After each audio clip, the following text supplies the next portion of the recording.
الذین زعمتم انہم فیکم شرکاء لقد تقطع بینکم وضل عنکم ما کنتم تزعمون۔ سورہ انعام آیت نمبر 94۔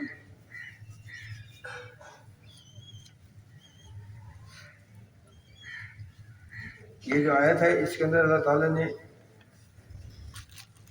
قیامت کے سلسلے میں بتایا ہے، کلام کے بارے میں بتایا ہے کہ قیامت جو ہوگی وہ کیا ہوگی، اور اس کے اندر آپ لوگ میرے پاس کس طرح آئیں گے اور وہاں کیا ہوگا۔ کیونکہ ہمارے دلوں کے اندر، ہمارے دماغوں میں بہت سے نظریے ایسے پیش کر دیے گئے ہیں ہمارے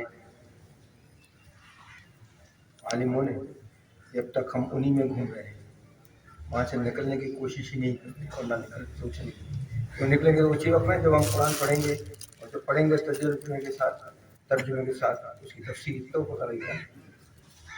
وہ تو پڑھتے ہی نہیں ہے۔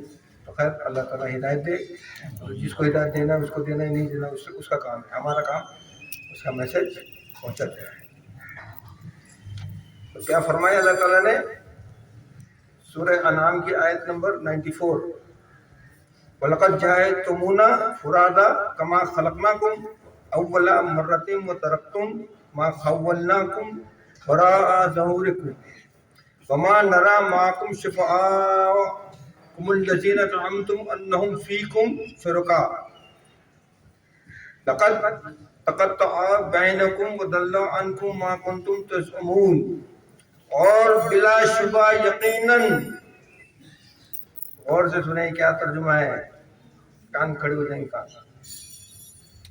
اور بلا شبہ یقیناً تم ہمارے پاس اکیلے آئے ہو، جیسے ہم نے تمہیں پہلی بار پیدا کیا تھا اور اپنی پیٹھوں کے پیچھے چھوڑ آئے ہو۔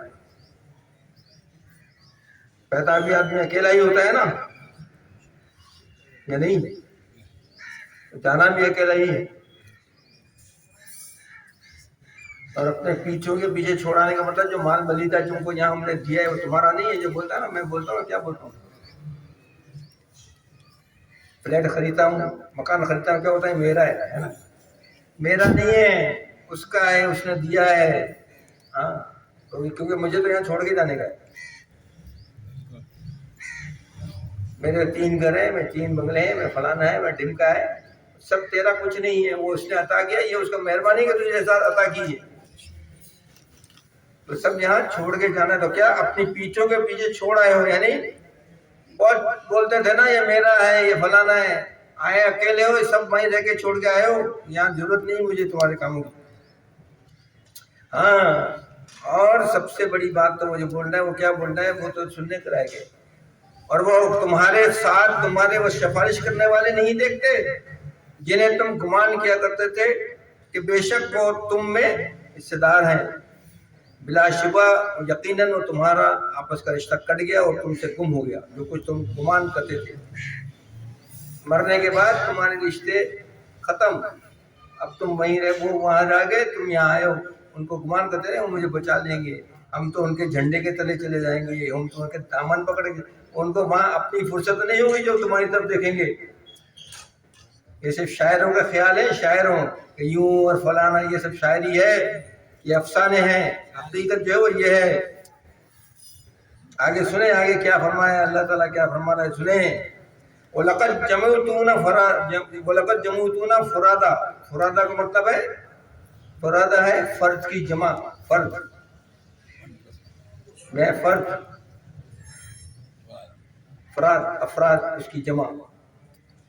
اور تم ہمارے پاس اکیلے آئے، اس آیت میں قیامت کے احوال کا بیان ہے۔ چنانچہ ارشاد فرمایا کہ قیامت کے دن کافروں سے کہا جائے گا بے شک تم ہمارے پاس حساب و جزا کے لیے ایسے اکیلے آئے جیسے ہم نے تمہیں پہلی بار پیدا کیا تھا۔ یعنی جب تم اس دنیا میں آئے تھے تو تمہارے پاس کچھ بھی نہیں تھا، نہ مال تھا، متاع تھی، نہ دولت تھی، بیوی تھی، نہ بچے تھے، کچھ بھی نہیں تھا، اکیلے ہی آئے تھے۔ تو ایسے ہمارے پاس بھی اکیلے ہی آؤ گے، سب کو چھوڑ کے۔ اور وہ جو کچھ دیا ہے ہم نے دنیا میں تمہیں، وہ ہم نے دیا ہے، تمہارا نہیں ہے۔ جو بولتے ہیں نا بڑی بات ہے، یہ ہمارا نہیں ہے، تمہارا نہیں ہے، یہ ہمارا ہے، ہم نے تمہیں عطا کیا ہے۔ بھائی اگر ہم نہیں دیتے تو کیا کرتے؟ کچھ کر سکتے تھے؟ وہی کیا فرمایا، ہمارے پاس حساب اور جزا کے لیے ایسے اکیلے آئے جیسے ہم نے تمہیں پہلی بار پیدا کیا تھا۔ نہ تمہارے ساتھ مال ہے نہ ہی اولاد، جن کی محبت میں تم ساری زندگی گرفتار رہے۔ اور کیا آپ نے، اولاد تمہارے ساتھ ہے جن کی زندگی میں آپ، جس کے لیے پوری زندگی آپ اس کی محبت میں ہر وہ کام کرنے کے لیے تیار ہے کہ میرے بچوں کا کچھ ہو جائے۔ بھائی ہر آدمی اس فکر میں لگا ہوا ہے اس دنیا میں کہ میرے بعد میرے بچوں کا کیا ہوگا، کس فکر میں لگا ہوا ہے؟ کس فکر میں لگا ہوا ہے؟ بولے ہے نا، میرے بعد میرے بچوں کا تو تیرا نیچے کیا ہوگا اس کی فکر نہیں ہے، بچوں کی فکر لگی ہوئی ہے کہ بچے کے لیے بلڈنگیں بنا دو، بچوں کے لیے بڑی بڑی جاگیریں کر دوں، زمینیں خرید دوں، محل بنا دوں، یہ کر دوں وہ کر دوں۔ اپنی فکر نہیں ہے کہ نیچے جانے کے بعد میرے ساتھ کیا ہونے والا ہے۔ اور کیا بھی آپ نے بات کی اس پر، اور کیا تو وہی فرمایا ہے کہ تمہارے ساتھ مال ہے نہ اولاد، جن کی محبت میں تم ساری زندگی کے رفر ہے، نہ وہ بت جنہیں تم پوجا کرتے تھے، نہ وہ بت جنہیں تم پوجا کرتے تھے۔ ایسی سمجھ بات، یہ بت جو پڑے ہوئے نا جن کی ہم پوجا کرتے ہیں اندر بھی، آج بھی اتنے عرصے سے سمجھا رہا، لیکن آج بھی قبر کو چاٹنے سے فرصت نہیں ہے لوگوں کو، آج بھی قبر کو چاٹنے سے فرصت نہیں ہے۔ معذرتی والی بات نہیں ہے، حقیقت بات بتا رہا ہوں، اس لیے بول رہا ہوں آپ کو کہ وہ جو بت جن کے اوپر تم ڈیپینڈ کر کے بیٹھا نا، لیٹے ہوئے بت، میرا باپ بھی ہے، میرے بھائی بھی ہے، سب میرے بھی ہیں، میرے بھی، آپ کے بھی، سب کے، جن کے پیچھے لیٹے ہوئے یہ کسی کام آنے والے نہیں ہیں میرے دوست۔ سیدھا راستہ پکڑیں، سیدھا جو ہے بتایا اس نے قرآن شریف میں، اس کو پڑھیں، اس کو پکڑیں، اس کو سمجھیں۔ وہ نہ وہ بت جنہیں تم پوجا کرتے تھے، آج ان میں سے کوئی بھی تمہارے کام نہیں آیا، بلکہ وہ مال و متاع جسے تم نے بڑی محنت سے جمع کیا تھا اور جسے ہم نے تمہیں دیا تھا، وہ سب پیچھے چھوڑا ہے۔ آج ہم تمہارے ساتھ تمہارے ان سفارشوں کو نہیں دیکھتے جنہیں تم گمان کرتے تھے کہ وہ تمہاری عبادت کرنے میں ہمارے شریک ہیں۔ اس میں کوئی شک نہیں کہ تم میں اور ان میں جدائی ہو گئی اور وہ تمام بت غائب ہو گئے۔ اسی لیے کہتے ہیں، کیا کہتے ہیں کہ یاد رہے مرنے کے بعد انسان قبر میں اکیلا ہوگا۔ کتنے سالوں تک ہوگا اللہ ہی جانتا ہے، ہزاروں سال، لاکھوں سال بھی ہو سکتے ہیں۔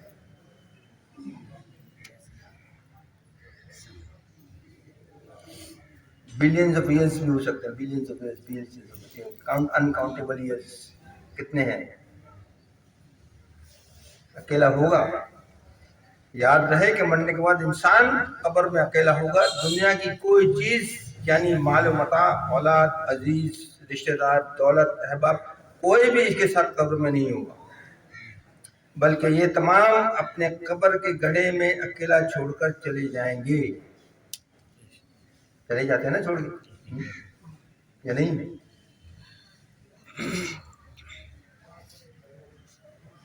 اسی طرح حشر کے میدان میں بھی انسان اکیلا ہی ہوگا، کوئی بھی اس کی طرف توجہ نہیں کرے گا، کوئی ساتھ دینے والا نہیں ہوگا، ہر کوئی ایک دوسرے سے بے نیاز ہوگا اور اپنی اپنی فکر میں لگا ہوگا کہ میرا انجام کیا ہوگا۔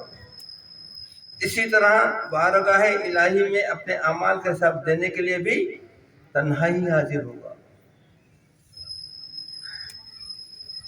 آپ سے اللہ کے سامنے جب حساب کے لیے آئے گا نا، اس کا نام بتایا جائے گا، سید بدرالدین محمد، تو کیا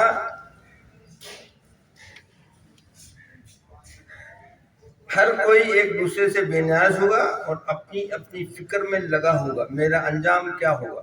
اسی طرح بارگاہ الہی میں اپنے اعمال کا حساب دینے کے لیے بھی تنہائی حاضر ہوگا۔ لہذا عقل مندی اسی میں ہے کہ دنیا کی زندگی میں رہتے ہوئے اپنے ایسے ساتھی بنائیں جو قبر کی وحشت انگیز تنہائی میں انسیت اور غمخواری کا باعث بنے، اور روز محشر جب ہر طرف نفسی نفسی کا ہولناک عالم ہوگا وہاں تسکین کا سبب بنے، اور یہ ساتھی نیک اعمال ہے۔ نیک اعمال کریں گے تو آپ کے کام آئیں گے، کام آئیں گے۔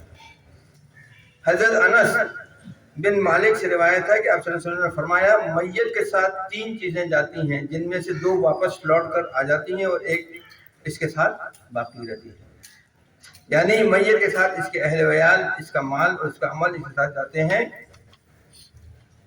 اور اس کے اہل ویال اور مال واپس لوٹ آ جاتے ہیں، اس کا عمل باقی رہتا ہے۔ انسان دنیا میں بھی اکیلا آتا ہے اور موت کے بعد بھی اللہ تعالیٰ کی بارگاہ میں اکیلا ہی پیش ہوگا۔ انسان کے ساتھ نہ کوئی رشتہ دار جائے گا، نہ جائیداد، نہ ہی عہدہ، سب اس فانی دنیا میں ہی رہ جائے گا۔ جن بتوں یا شخصیتوں کی سفارش پر بھروسہ کرتے تھے، جن بتوں یا شخصیتوں کی سفارش پر بھروسہ کرتے تھے وہ روز قیامت کہیں نظر نہیں آئیں گے۔ آئی سمجھ بات؟ یہ جو ہے کہانی ہے ان کو پکڑ لوں گا ان کو پکڑ لوں گا، وہ خود اپنی جان بچانے کے چکر میں لگے ہوئے، میرے اور آپ کے چکر میں پڑیں گے۔ وہ جب وہاں ہو گئے نفسی عالم تو کون دیکھے گا، کون کس کو دیکھے گا؟ سوچے نا، یہ تو سب شاعری کہانی ہیں، افسانے، سمجھے نا، انہیں بنا دیے ہیں۔ دنیاوی تعلقات، شراکتیں اور جاہلانہ حمایتیں سب ختم ہو جائیں گی۔ آئی سمجھ بات؟ کیا بول رہے ہیں کہ دنیاوی تعلقات، شراکتیں اور جاہلانہ حمایتیں سب ختم ہو جائیں گی۔ یہ سب جاہلانہ حمایتیں ہیں کہ یوں ہو جائے گا تو یوں ہو جائے گا تو یہ ہو جائے گا تو فلانا آ جائے گا تو یوں کر لے گا، یوں کر لوں گا تو یوں کر لوں گا۔ ایسا نہیں ہے۔ اس آیت میں سخت تنبیہ کی گئی ہے، اس آیت میں سخت تنبیہ کی گئی ہے کہ انسان اپنے اصل ٹھکانے یعنی آخرت کی تیاری کرے، نہ کہ عارضی زندگی یعنی دنیاوی مال و متاع پر مغرور ہو۔